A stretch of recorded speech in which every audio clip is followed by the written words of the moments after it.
ದೇವರ ನಾಮದಲ್ಲಿ ಎಲ್ಲರಿಗೂ ಶುಭಾಶಯಗಳು. ಮಿತ್ರರೆಲ್ಲರೂ ಹೇಗಿದ್ದೀರಾ? ದೇವರ ಆಶೀರ್ವಾದದಿಂದ ಎಲ್ಲರೂ ಚೆನ್ನಾಗಿದ್ದೀರಾ ಎಂದು ಭಾವಿಸಿದ್ದೇನೆ. ಇತ್ತ ನಾವು ಎಲ್ಲ ಚೆನ್ನಾಗಿದ್ದೇವೆ. ನಿನ್ನ ದಾರಿಯನ್ನು ದೇವರಿಗೆ ಒಪ್ಪಿಸು, ಆತನು ಅದ್ಭುತಗಳನ್ನು ಮಾಡುವನು. ನಿನ್ನ ಮಾರ್ಗವನ್ನು ಯೆಹೋವನಿಗೆ ಒಪ್ಪಿಸು, ಆತನಲ್ಲಿ ಭರವಸವಿಡು, ಆತನೇ ಕಾರ್ಯವನ್ನು ನೆರವೇರಿಸುವನು. ಈ ವಚನ ಸತ್ಯವೇದದಲ್ಲಿ ಯಾವ ಅಧ್ಯಾಯದಲ್ಲಿರಬಹುದು ಅನ್ನೋದು ಯಾರಿಗಾದ್ರೂ ತಿಳಿದಿದೆಯಾ? ತಿಳಿದಿದ್ರೆ ಉತ್ತಮ. ಇಲ್ಲ ಅಂತ ಹೇಳಿದ್ರೆ ಅದೇ ಕೀರ್ತನೆ 37:5. ಪ್ರಿಯ ಸಹೋದರ ಸಹೋದರಿಯರೇ, ನಮ್ಮ ಜೀವನದಲ್ಲಿ ಅನೇಕ ಸಂದರ್ಭಗಳಲ್ಲಿ ನಾವು ಒಂದು ಪ್ರಶ್ನೆಯನ್ನು ಕೇಳ್ಕೊಳ್ತೀವಿ. ಯಾವುದದು? ನನ್ನ ಜೀವನದಲ್ಲಿ ಏಕೆ ಇಷ್ಟು ಕಷ್ಟ? ನನ್ನ ಪ್ರಾರ್ಥನೆಗಳಿಗೆ ದೇವರು ಉತ್ತರಿಸುತ್ತಾರೆಯೇ? ಹೀಗೆ ನಮಗೆ ಹಲವಾರು ಪ್ರಶ್ನೆಗಳು ಬರುತ್ತೆ. ಯಾವಾಗ ನಮಗೆ ಕಷ್ಟ ಬರುತ್ತೆ, ಯಾವಾಗ ನಮಗೆ ತೊಂದರೆ ಇರುತ್ತೋ, ಇಂಥ ಹಲವಾರು ಪ್ರಶ್ನೆಗಳು ನಮ್ಮ ಮನಸ್ಸಿನಲ್ಲಿ ಉದ್ಭವವಾಗುತ್ತವೆ. ಅದು ಅಲ್ಲದೆ ನನ್ನ ಪ್ರಾರ್ಥನೆಗಳಿಗೆ ದೇವರು ಉತ್ತರಿಸುತ್ತಾರೆಯೇ? ನಾವು ಪ್ರಾರ್ಥನೆ ಮಾಡಿದಾಗಲೆಲ್ಲ ಈ ಪ್ರಶ್ನೆ ಅನ್ಕೊಂತೀವಿ ಅಲ್ವಾ? ಕೆಲವೊಮ್ಮೆ ನಮ್ಮ ಯೋಜನೆಗಳು ವಿಫಲವಾಗುತ್ತವೆ. ನಾವು ನಂಬಿದವರು ನಮ್ಮನ್ನು ಬಿಟ್ಟು ಹೋಗುತ್ತಾರೆ. ನಾವು ಮಾಡಿದ ಶ್ರಮಕ್ಕೆ ಫಲನೇ ಸಿಗೋದಿಲ್ಲ.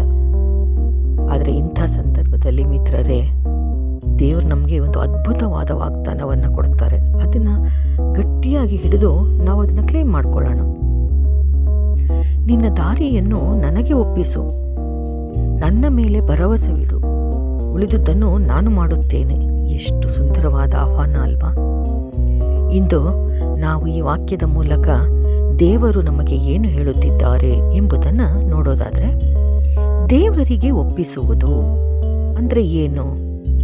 ಏನನ್ನು ಒಪ್ಪಿಸುವುದು? ಹೇಗೆ ಒಪ್ಪಿಸುವುದು ಅಲ್ವಾ? ಒಪ್ಪಿಸುವುದು ಎಂದರೆ ಕೈ ಬಿಡುವುದಲ್ಲ. ಒಪ್ಪಿಸುವುದು ಅಂದರೆ ನನ್ನ ಭಯವನ್ನು ದೇವರಿಗೆ ಕೊಡೋದು, ನನ್ನ ಭವಿಷ್ಯವನ್ನು ದೇವರಿಗೆ ಕೊಡುವುದು, ನನ್ನ ಕುಟುಂಬವನ್ನು ದೇವರಿಗೆ ಒಪ್ಪಿಸುವುದು, ನನ್ನ ಕನಸುಗಳನ್ನು ದೇವರ ಕೈಯಲ್ಲಿ ಇಡುವುದು. ಒಂದು ಚಿಕ್ಕ ಮಗು ತನ್ನ ತಂದೆ ಕೈ ಹಿಡಿದು ನಡಿಬೇಕಾದ್ರೆ ಭಯಪಡಲ್ಲ. ಯಾಕೆ ಹೇಳಿ? ಹಾಗೆಯೇ ದೇವರ ಕೈ ಹಿಡಿದ ಜೀವನ ಸುರಕ್ಷಿತ ಜೀವನ. ಮಗು ತಂದೆ ಕೈ ಹಿಡ್ದಿರುತ್ತೆ. ಅಪ್ಪ, ನಮ್ಮ ತಂದೆ ಇದ್ದಾರೆ ಅನ್ನುವಂಥ ಒಂದು ಧೈರ್ಯ ಅದಕ್ಕಿರುತ್ತೆ. ಹಾಗೆಯೇ ನಾವು ಎಲ್ಲವನ್ನು ನಿಯಂತ್ರಿಸಲು ಪ್ರಯತ್ನಿಸುತ್ತೇವೆ. ಆದರೆ ದೇವರು ಹೇಳ್ತಾರೆ, ನೀನು ನನ್ನನ್ನು ನಂಬು. ದೇವರಲ್ಲಿ ಭರವಸೆ ಇಡೋದು ಬಹಳ ಮುಖ್ಯವಾದಂತಹದ್ದು.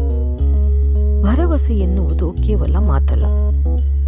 ಭರವಸೆ ಎಂದರೆ ಪರಿಸ್ಥಿತಿ ವಿರುದ್ಧವಾಗಿದ್ದರೂ ನಂಬೋದು, ಉತ್ತರ ತಡವಾದರೂ ಪ್ರಾರ್ಥನೆ ಮುಂದುವರೆಸುವುದು, ಬಾಗಿಲು ಮುಚ್ಚಿದರೂ ದೇವರು ಹೊಸ ದಾರಿಯನ್ನು ತೆರೆಯುತ್ತಾರೆ ಎಂದು ನಂಬುವುದು. ದೇವರು ಯಾವಾಗಲೂ ಸರಿಯಾದ ಸಮಯದಲ್ಲಿ ಕಾರ್ಯ ಮಾಡ್ತಾರೆ. ಇದು ಬಹುಶಃ ನಮ್ಮೆಲ್ಲರ ಅನುಭವಕ್ಕೆ ಬಂದಿರಬಹುದು ಅಲ್ವಾ?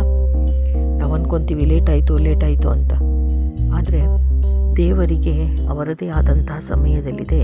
ನಿರ್ದಿಷ್ಟ ಸಮಯದಲ್ಲಿ ನಮಗೆ ಎಲ್ಲವನ್ನು ದಯಪಾಲಿಸ್ತಾರೆ. ನಮ್ಮ ಸಮಯ ಬೇರೆ, ದೇವರ ಸಮಯ ಪರಿಪೂರ್ಣ. ಆತನೇ ಕಾರ್ಯವನ್ನು ನೆರವೇರಿಸುವನು. ಇದು ಈ ವಾಕ್ಯದ ಅತ್ಯಂತ ಶಕ್ತಿಯುತ ಭಾಗ. ದೇವರು ಹೇಳೋದಿಲ್ಲ ನೀನೇ ಎಲ್ಲಾನು ಮಾಡ್ಕೋ ಅಂತ. ಅವರೇನು ಹೇಳ್ತಾರೆ? ಆತನೇ ಮಾಡುವನು ಅಂದರೆ ದೇವರೇ ಮಾಡೋದು. ನಮಗೆ ಅಸಾಧ್ಯವಾದುದನ್ನು ದೇವರು ಸಾಧ್ಯವಾಗಿಸುತ್ತಾರೆ. ಮುಚ್ಚಿದ ಬಾಗಿಲುಗಳನ್ನು ದೇವರು ತೆರೆಯುತ್ತಾರೆ. ಕಣ್ಣೀರನ್ನು ಸಂತೋಷವನ್ನಾಗಿ ಮಾಡುತ್ತಾರೆ. ಸೋಲನ್ನು ಜಯವನ್ನಾಗಿ ಮಾಡುತ್ತಾರೆ. ನಿರಾಶೆಯನ್ನು ನಿರೀಕ್ಷೆಯಾಗಿ ಬದಲಿಸುತ್ತಾರೆ.